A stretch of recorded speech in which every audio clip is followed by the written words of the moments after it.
We came to Australia for the Wine Media Conference in the Hunter Valley. Sitting west of the main section of the Hunter Valley, you will find the sub-region of Broke-Fordwich.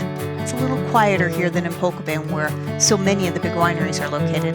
Travel south from the village of Broke on Wollombi Road. There you will find Krinklewood. As we drive into the property, we are greeted by rows of vines, each capped with a sparkling disco ball. While in the Hunter Valley, we wanted to continue our quest to seek out biodynamic vineyards, to see what inspires them to take this road less traveled. Why go this route with its unique difficulties, especially here in Australia, with its challenges with climate and rainfall? Well, actually, I thought what we'd do is we'd just go for a wander down round to the shed and down around to the vineyard and then back up. That sounds great. Chat on the way. That sounds perfect. Yeah. We're really loving your mirror balls. The disco balls, you know. I love it. Have you ever seen them before? I have not. Well, I mean, we've seen people that have had, the tinsel kind of stuff, Yes. the flashy stuff to keep the birds away, but this is much, much swankier. Well, it's sort of, this came about because I've got a neighbour that moved into the area across the road, and the sound of electronic speakers and things drove him nuts. And he was a miner, and so he was working shift work. So it was my attempt to try and get on top of the problem in a gentle, soft sort of way.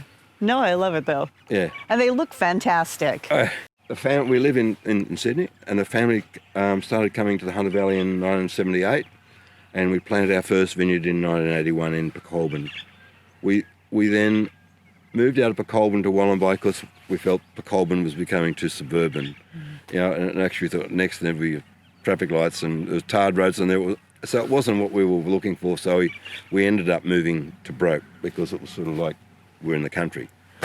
And no motels, no golf courses, and not that I mind that, but it just took away from that country feel. So we moved here and bought this property in 1989, and it was in about 1996 we decided we'd put another vineyard back in. So that's where it started. We planted this vineyard in 1998, and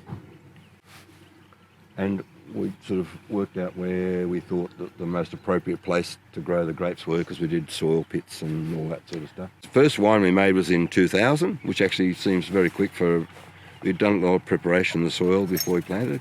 We planted using conventional systems, but from the moment I did it, I felt like I wanted to be sort of organic. And I was doing it with a contractor that was working here, and I was racing up, and we'd talk on the phone, and we'd set it all out and did all that sort of stuff. And I'd come up with all these leaflets and brochures on organics and that sort of stuff. And he was open to that. He was very soft-minded.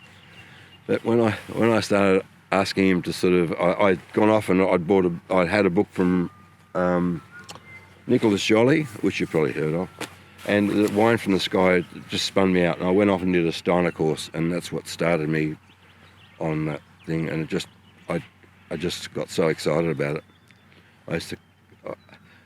I'm jumping around a bit, which forgive me, but I used to go and do this course at night, and I'd come home and my wife would be asleep. It'd be like 10 o'clock. So, wake up. Tell me tomorrow. Wait, you got to hear it tonight. It was, and it's sort of it was as simple as things like the stories of the farms in Germany with a bakery, a little small block of flats where the workers would live on the farm, children's nursery or kindergarten, and effluent treatment and crops growing right up to where everyone was living and things. And actually this synergy that I got from it was this sort of like everyone and everything has a role to play and to contribute to the thing. And that was, my son put it sort of I don't know whether he'd seen it somewhere or actually someone else quoted it back to me. They told me, "Did you tell me this?" They said, so how many workers you got here? And they said, about 400 of them, and 5 of them are human. And I went, know exactly what you mean, because it's like cattle, chicken, tractors, sheep. Every vineyard has its story. We look to chronicle these unique stories of winemakers and vignerons who started this process with a passion for the journey of making wine. We are fascinated with all the variations that this journey from dirt to glass provides. Stay with us as we wander the property with Rod and learn about what makes this place and its wines so special. The philosophy of the farm is actually basically just a farming biology, and it's really, that's where it starts and finishes, and it's just that simple, Yeah. Yeah.